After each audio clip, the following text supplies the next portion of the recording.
अच्छा, इसके साथ सिनेरियो देखिएगा, क्वेश्चन सेम ही है। वही अमाउंट हमने उठाई है और हम देखते हैं कि मिड ऑफ द ईयर हमने अगर एसेट परचेज किया हो।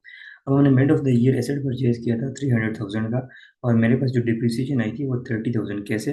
ओरिजिनल कॉस्ट कितनी थी मेरे पास? 300,000 माइनस 30,000, ये मेरे पास। और इसको मैंने डिवाइड कर लिया था इंटू 9। ठीक हो गया ये? अच्छा, हमने जब इसको ब्रैकेट, मुझे लाजमी जब एक्सेल में आपने सॉल्व करना है तो यहाँ पर इसको ब्रैकेट में क्लोज कर लेना है, ताकि वो डिमास रूल के अकॉर्डिंगली चीज़ों को अप्लाई करे।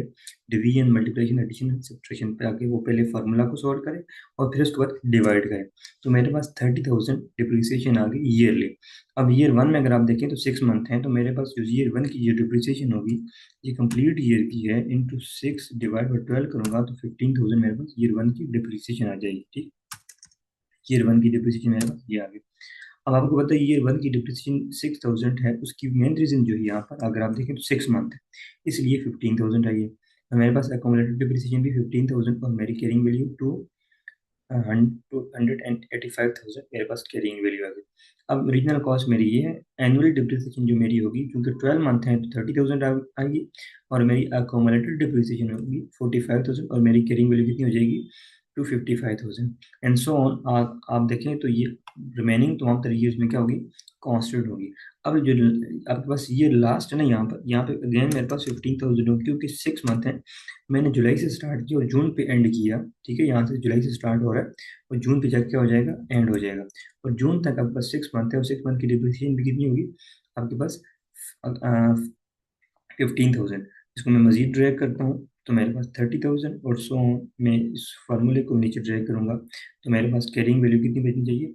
30,000। तो मेरे पास कैरिंग वैल्यू 30,000 आनी चाहिए। बल्कि अगर आप देखिएगा यहाँ पर तो इस मंथ की डिप्रिसिएशन कितनी है? 15,000। क्योंकि 6 मंथ है तो 6 मंथ की डिप्रिसिएशन 15,000 और आपकी कैरिंग वैल्यू 30,000। सो जब आप mid of the year depreciation charge करना स्टार्ट करेंगे तो आप देखेंगे कितने मंथ हैं। लेट्स सपोज अगर ये 1 जुलाई से ना होता, 1 अप्रैल से होता है, ठीक है, तो इस ईयर में आपके पास कितने मंथ बनते? 9 मंथ। यहाँ पर आपके पास 9 मंथ बनते, और यहाँ पर आपके पास 3 मंथ बनते।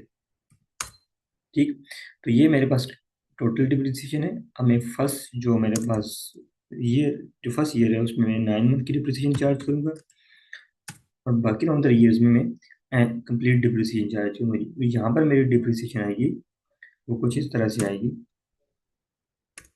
30,000 टोटल मेरी डिप्रिसिएशन है, डिवाइड बाई 12 इंटू 9 करूँगा तो मेरे पास जो डिप्रिसिएशन आ जाएगी वो आएगी। अच्छा, मल्टीप्लाई कर लिया है, दोबारा देखिएगा।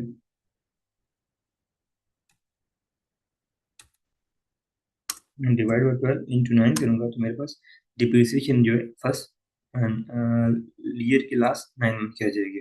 ठीक है, बाकी डिप्रिसिएशन वहाँ तक कांस्टेंट रहेगी, यहाँ से यहाँ तक। ठीक, और जो ईयर जाकर लास्ट ईयर होगा, ठीक है, 9 मंथ ये और 3 मंथ ये, बाकी जो ये दरम्यान वाली जो ईयर्स हैं ये 8 हैं। अगर आप यहाँ से काउंट करें तो आप यहाँ पर देखें ये 8 ईयर है। ठीक है, और इसको इसको सम करेंगे तो ये 9th ईयर बन जाएंगे। अब लास्ट ईयर में मैंने डिप्रिसिएशन कैसे कैलकुलेट करनी है? टोटल डिप्रिसिएशन 30,000 है, डिवाइड बाई 12 इंटू 3 करूंगा तो मेरे पास लास्ट ईयर की डिप्रिसिएशन आ जाएगी, और जैसे मैंने ये किया तो मेरी कैरिंग वैल्यू भी 30,000 आ गई है। तो कुछ इस तरह से आप डिप्रिसिएशन चार्ज करेंगे अगर ड्यूरिंग द ईयर आपने एसेट परचेज किया और ड्यूरिंग द ईयर ही इस एसेट को यूज करना स्टार्ट कर दिया हो। ठीक है, चलिए।